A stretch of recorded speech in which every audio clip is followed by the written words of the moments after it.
May pera sa basura. So ngayong araw mga tropa, may papakita ako sa inyo. So para sa kaalaman ng lahat, isa po kasi akong buy and sell. When you say buy and sell, bibili ka ng isang bagay, tapos ibebenta mo rin. So kung nabili mo siya ng 10 piso, sa diskarte mo, pwede mo siya ibenta ng 100 to 1K.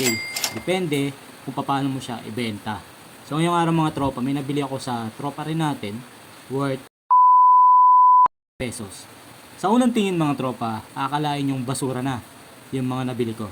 Tara, papakita ko sa inyo. Yan. So ito yung nabili natin worth toot. Di ko na sasabihin yung presyo. Para syempre, secret na lang natin. So ito is iba't ibang klaseng pambukas ng soft drinks. So tingnan nyo isa-isahin natin. Unahin natin dito. Sa tingin nyo, may bibili pa ba nito? Kalawang na. Pero hindi natin alam kung anong year pa to ginawa, kung anong brand. So ano pa to, clueless pa tayo dito. Pero tingnan nyo naman sa itsura, masasabi ko na vintage na talaga to. Saan ka nakakita ng pambukas ng soft drinks na ganito kakapal? Tingnan mo naman. Parang pwede mo pang pantanggal ng pako to sa tibay. So yun yung una. Pangalawa, meron tayo ditong pambukas na Huggies Aeroplano. So sa tingin ko, kikita ako dito. Hindi ko alam kung bakal ba to o brass. So malalaman natin mamaya. Didikit natin magnet, kung titingnan natin kung didikit siya sa magnet. Okay, pangatlo. Boom! Tingnan mo naman kung gaano kaganda yan. Ang markings niya is pop in bottle. So meron siyang design na bote ng gatas, di ba? So hindi ko pa nasa-search yung mga price nito, pero I'm hoping na kumita talaga ako. Okay, pangatlo ay pang-apat. Boom! Grabe namang ganda nito. So itsura pa lang, masasabi ko na vintage talaga siya. Although, tagilid na siya. Pero pwede pa namang i-repair.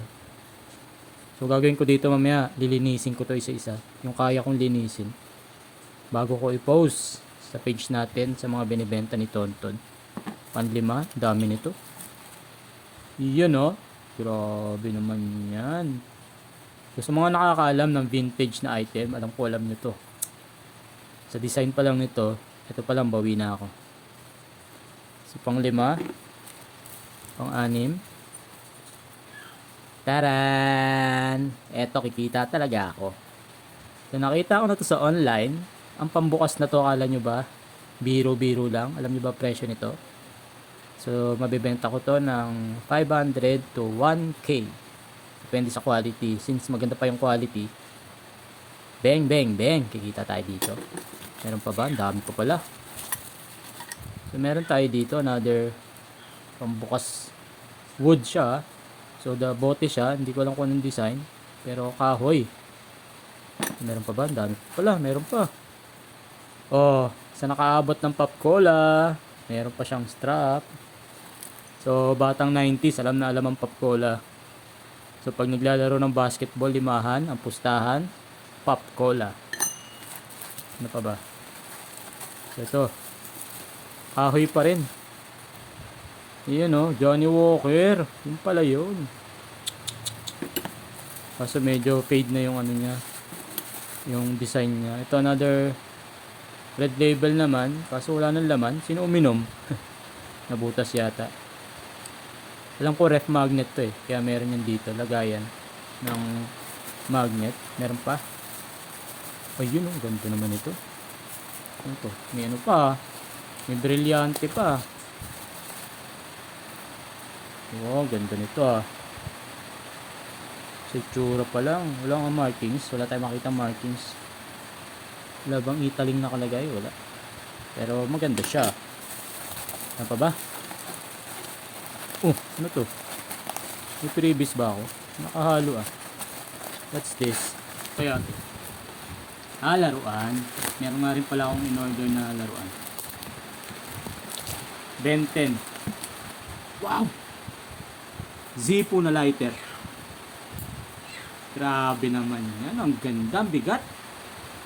So, para sa kalaman ng lahat, ang Zippo is made in US. Branded na lighter na vintage. Made in US. Napakaangas. Dalawang Zippo na lighter. Saka laruan. May markings ba to? Naku, wala yatang markings Yun lang, talo tayo. Walang markings, tropa. Walang markings. Wala nga. Oh, sorry. Bawi na lang tayo next time.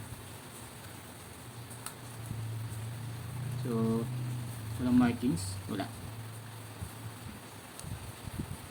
Pero, ganoon talaga. Swertihan na lang. Minsan mayroong markings, minsan wala. Minsan panalo, minsan hindi. So, 150 pesos. Bawi na lang tayo next time. So, siguro next time, papacheck ko kung may markings para at least mabawi natin. Hindi tayo lugi. So, yun lang mga tropa. Yan yung mga dumating nating parcel ngayong araw. Diba? Kaya kayo, kung may mga vintage kayo, huwag nyo itapon. Post nyo sa social media. Kasi possible, marami naghahanap yan. Lalo na yung mga vintage item. Imagine mo to.